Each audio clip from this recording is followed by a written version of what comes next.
రక్షణ శాశ్వతమైనది.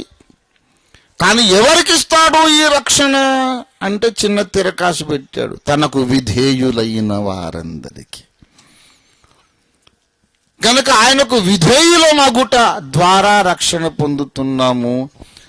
మనకు రక్షణ ఇవ్వకముందు ఇదిగో బాబు తీసుకో రక్షణ అని ఇవ్వకముందు మనము విధేయులమో కాదో చూస్తాడు. వీడు లోబడే రకమేనా కాదా, ఒక పని చెబితే చేస్తాడా, కుంటి సాకులు చెబుతాడా, ఎదురు ప్రశ్నించకుండా, ఎందుకని అడగకుండా, కారణాలు చరిత్ర అడగకుండా నాన్నగారు చెప్పాడని నోరు మూసుకొని చేసే రకమా, లేకపోతే నాకు ఎదురు మాట చెబుతాడా వీడని పరీక్షించి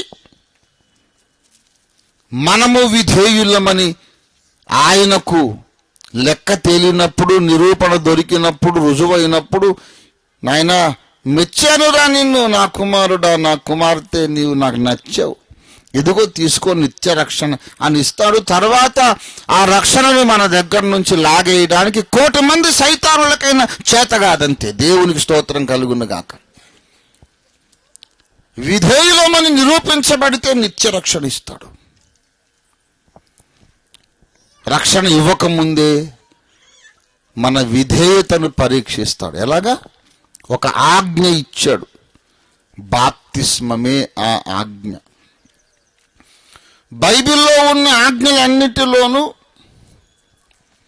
రక్షణ పొందకుండా ఉన్న వాళ్లకు ఆయన ఇచ్చిన ఆజ్ఞ ఒక్కటే, బాప్తిస్మం పొందమని.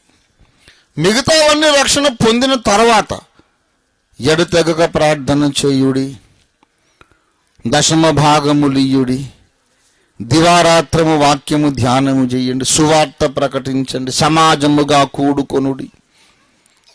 ఇవన్నీ ఎవరికి? రక్షింపబడని వాడు సమాజంగా కూడితేనేమి కూడకపోతేనేమి, రక్షింపబడని వాడు నరక పాత్రుడు దశంభాగం ఇస్తేనేమి వాడే తింటేనేమి. అవన్నీ రక్షణ లేనోళ్ళకి కాదు. కానుకలు ఇచ్చుట, దశమ భాగము తెచ్చుట, ప్రార్థన చేయడము, సాక్ష్యం ఇచ్చు, ఇవన్నీ ఎవరికి? దేవుని కుటుంబంలో పుట్టినోళ్లకు. ఇంకా పుట్టనివాడు దేవుని కుటుంబంలోకి ఇంకా రాకముందు అతడు విధేయుడో కాదో చూసి అప్పుడు రాణిస్తా నా కుటుంబంలోకి అన్నాడు. ఎలా? ఒక ఆజ్ఞ ఉంది, నమ్మి బాప్తిస్మము పొందువాడు రక్షింపబడును. కొంతమంది అడుగుతారు, బాప్తిస్మం ఎందుకండి అని. అసలు నువ్వు ఇలా అడగడం ఎందుకండి? నాకు తెలియక అడుగుతాను. అడగడం ఎందుకయ్యా, నోరు మూసుకొని చేయరాదు ఆయన చెప్పాడు. పెద్ద మేధావిని అనుకుంటున్నావు నువ్వు.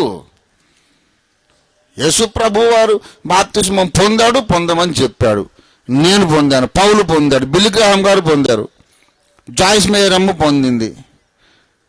మా అందరికంటే తెలివి ఎక్కువ అయిపోయి చెవుల్లోంచి గారిపోయింది ఏంటి నీకు? అడుగుతాడు పెద్ద అయ్య, మేము చెప్పాలి ఆయనకి. ఇప్పుడు ఎందుకు పొందాలంటే తెలుసా? ఆ పెద్ద ఆయన చెప్పాడు కాబట్టి అంతే. అది చాలదా నీకు? ఇంకా టెక్నికల్ రీజన్ కావాలా? టెక్నికల్, ఫిలాసాఫికల్, థియోలాజికల్, నీ బొందలాజికల్ రీజన్స్ అన్ని చెప్పడానికి మేము లేము ఇక్కడ.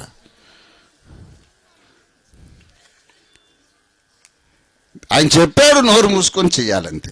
ఎదురు ప్రశ్న వద్దు, అతి తెలివి ప్రదర్శించొద్దు ఆయన దగ్గర. ఏరా నేను నీకు అన్ని రీజనింగ్ ఇచ్చుకోవాలా?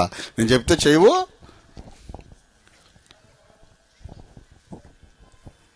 ఫ్లాస్క్ తీసుకెళ్ళి టీ తీసుకురాను ఆయన అని చెప్పాను అనుకో. ఎందుకు ఫ్లాస్క్? ఎందుకు? చెంబు తీసుకెళ్తా.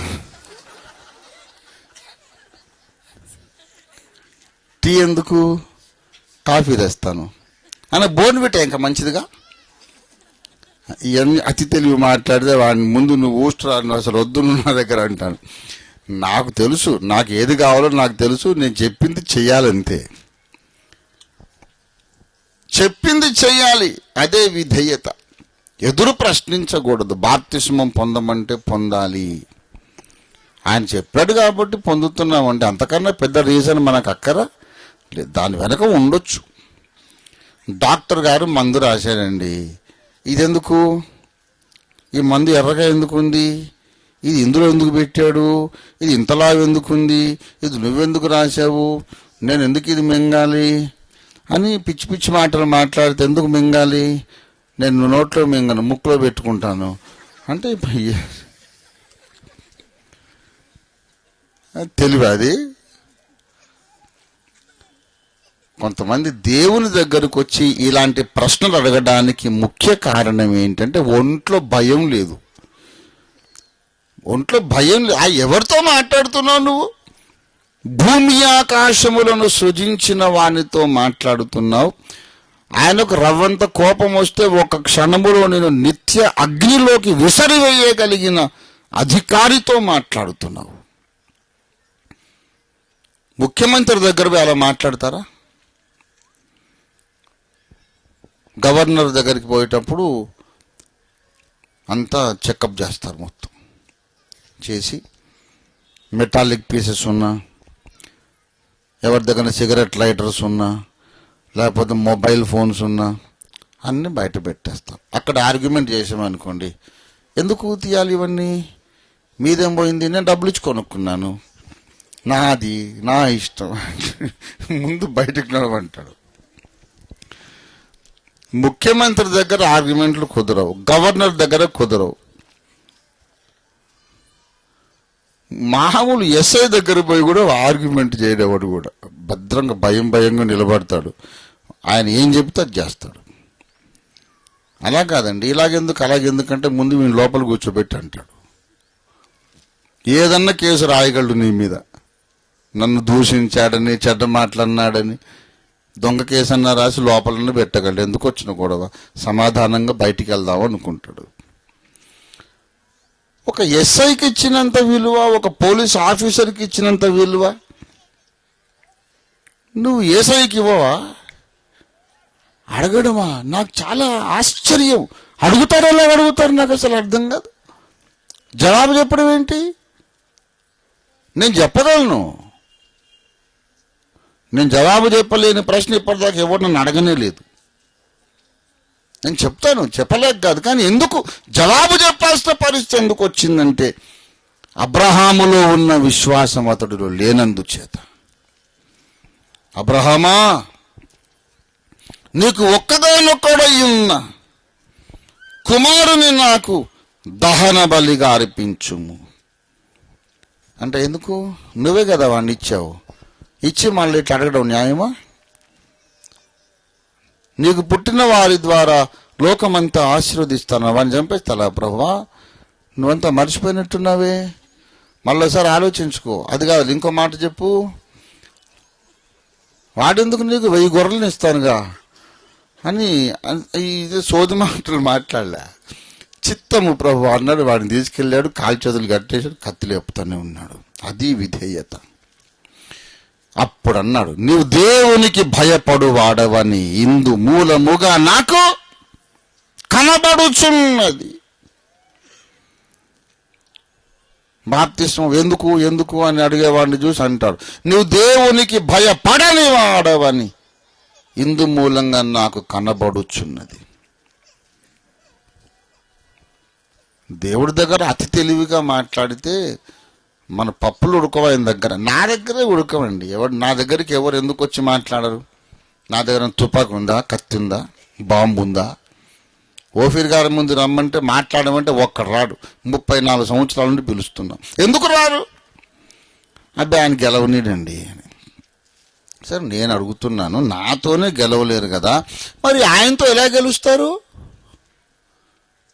నాకు ఆయనకన్నా పోలికుంది అసలు? అనంత కోటి రెట్లు అసలు పోలికే లేదు.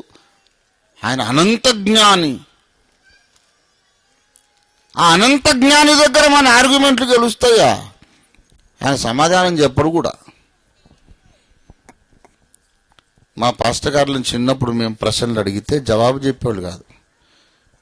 వీళ్ళు ఎందుకు చెప్పట్లేదు అనుకున్నాను నేను. తర్వాత నేనేమో నాకు కదా అన్నీ తెలుసున్నాయి, అన్ని సమాధానాలు చెప్తానని దుకాణమే తెలుసు కూర్చున్నా. ఇక్కడ ప్రశ్నలకు సమాధానం చెప్పబడును అని 1000 మంది వచ్చారు, అడిగారు, పోయారు. ఇంత దూరం నడిచాక నాకు ఇప్పుడు అర్థమైంది, అసలు జవాబు చెప్పడమే పెట్టుకోవద్దు అని. వాళ్ళని మేము అడిగామనుకోండి, పాస్టర్ గారు కయ్యను భార్య ఎక్కడి నుంచి వచ్చింది అంటే, అయ్య బాబోయ్ మీరు చాలా ముందుకు వెళ్ళిపోయారండి, మేము ఇంకా ఇక్కడే ఉన్నాము. కయ్యను భార్య దాకా వచ్చింది మీ పరిశోధన. అమ్మ బాబాయ్ చాలా ఎదిగిపోయారు బాబు మీరు, మేము ఇంకా చాలా వెనుకుండి పోయాం బాబు, ఏదో మేము ప్రార్థన సువార్త చెప్పుకుంటూ మేము ఉన్నాము. అయ్యి బాబు చాలా ఎదిగిపోయారు, వెటకారం చేసినట్టు చేసి అసలు చెప్పేవాళ్ళు కాదు. అదేంటి పాస్టర్ గారు మేము ప్రశ్న అడిగాం కదా, ముందు నోరు మూసుకొని చెప్పింది చేయవయ్యా. అసలు ఏంటి వీళ్ళకి ప్రేమ లేదు, వాళ్ళకి సాత్వికం లేదు, విద్యార్థుల మీద అభిమానం లేదు, చెబుదామని ఆ ప్రేమ లేదని అనుకునేవాళ్ళు. తర్వాత అర్థమైంది, అడిగి చెప్పేవాడు లోకువ. ప్రశ్న అడుగుతాడు ఊరికే టైంపాస్కు, మారు మనసు పొందడం లేదు. బాప్తిస్మం ఎందుకు పొందాలి అని అడిగిన వాళ్ళు 1000 మందికి సమాధానం చెప్పాను నేను. అందులో 2-3 పొందారు, మిగతా 997 మంది పొందనే లేదు. వాడు ఎందుకు ప్రశ్న అడుగుతాడంటే మరికొన్ని రోజులు పొందకుండా ఉండడానికి. నిజముగా విధేయత కలిగిన వాడు ఇస్సాకును కట్టేసి కత్తి లేపిన అబ్రహాములాగా దేవుడు పొందమన్నాడా సార్, ఉందా గ్రంథంలో, అయితే అర్జెంటుగా నాకు ఇయ్యండి అని వస్తాడు. అతనికే నిత్య రక్షణ. దేవునికి స్తోత్రం కలుగును గాక. దేవుని కృప మీద ఆధారపడ్డాము. మన వైపు నుండి 2 సంగతులు, విశ్వసించుట, విధేయత. ప్రియులారా, ఇప్పుడు ప్రసంగం ప్రారంభం అవుతుంది. That is our beginning. That is the beginning of our salvation. లోబడుట, నమ్ముట, లోబడుట ద్వారా మన రక్షణ ప్రారంభమైంది. అయితే నేను చెబుతున్నాను, అదే కారులో ఉండాలి నువ్వు గమ్యం చేరేదాకా. లోబడుట అనే కారు ఎక్కావు, లోబడుట అనే కారులోనే ముగించేదాకా ఉండాలి. నమ్ముట అనే కారు ఎక్కావు, ఆ నమ్ముట అనే కారులోనే చివరి దాకా ఉండాలి. మధ్యలో కొత్త కారు ఎక్కొద్దు, ఇంకో రిక్షానో ఎడ్ల బండో ఎక్కొద్దు. అంటే నేను చెప్పేది ఏమిటంటే, పరిశుద్ధాత్మ దేవుడు చెప్పేది ఏంటంటే, యేసుక్రీస్తును, దేవుని మాటను, దేవుని మంచితనమును, బైబిల్లోని గ్రంథ వాక్యములను నమ్ముటతో మన రక్షణ ప్రారంభమైంది. అనుదినము నమ్ముచునే ఉండాలి. ప్రతి సందర్భములో నమ్మాలి, ప్రతి మాటను నమ్మాలి. దేవుడు రాసిన ప్రతి మాట, చెప్పిన ప్రతి మాట నమ్ముతూనే ఉండాలి. We have begun our salvation by believing, and we continue our salvation by believing. Every moment, every minute, every hour, every day, and every week, every month, every year. నమ్ముట వలన రక్షణ మొదలైంది. అనుదినము నమ్ముట వలన రక్షణ కొనసాగుతుంది. బాప్తిస్మము అనేది దేవునికి మన విధేయత. బాప్తిస్మ జలాలలో దేవునికి లోబడుట చేత మన రక్షణ ప్రారంభమైంది కదా. బాప్తిస్మం అంటే లోబడమే కాదు, లోబడుటను ఆరంభించుట. That is the beginning of your obedience. బాప్తిస్మములో లోబడ్డామంటే అర్థం ఏంటి? దేవా నువ్వు చెప్పావు గనక నేను బాప్తిస్మం తీసుకుంటున్నా అంటే లోబడ్డాను అయిపోయింది అన్నట్టు కాదు, చెల్లు చీటీ రాసుకోవడం కాదు. అయ్యా నీకు లోబడుట నేనిప్పుడు మొదలు పెట్టుచున్నాను. బాప్తిస్మం పొందినప్పుడు ఏమైంది చెప్పండి? దేవునికి లోబడుట మొదలైంది, అయిపోలేదు. బాప్తిస్మం పొందినప్పుడు లోబడ్డాము, ఆ తర్వాయి రోజు లోబడాలి, 3వ రోజు లోబడాలి, 100వ రోజు లోబడాలి. ఎప్పుడు లోబడుతూనే ఉండాలి. దేవుడు చెప్పిన సువార్త వాక్యమును నమ్మాము, తర్వాత గ్రంథములోని ప్రతి వాక్యమును నమ్మాలి. దేవుడిచ్చిన బాప్తిస్మం అనే ఆజ్ఞకు లోబడ్డాము, తర్వాత ఇచ్చే ప్రతి ఆజ్ఞకు లోబడాలి. బాప్తిస్మము ద్వారా విధేయత మొదలైంది. ఇక 2వ సబ్జెక్ట్ ఉండకూడదు మనకు. గ్రంథములో చెప్పిన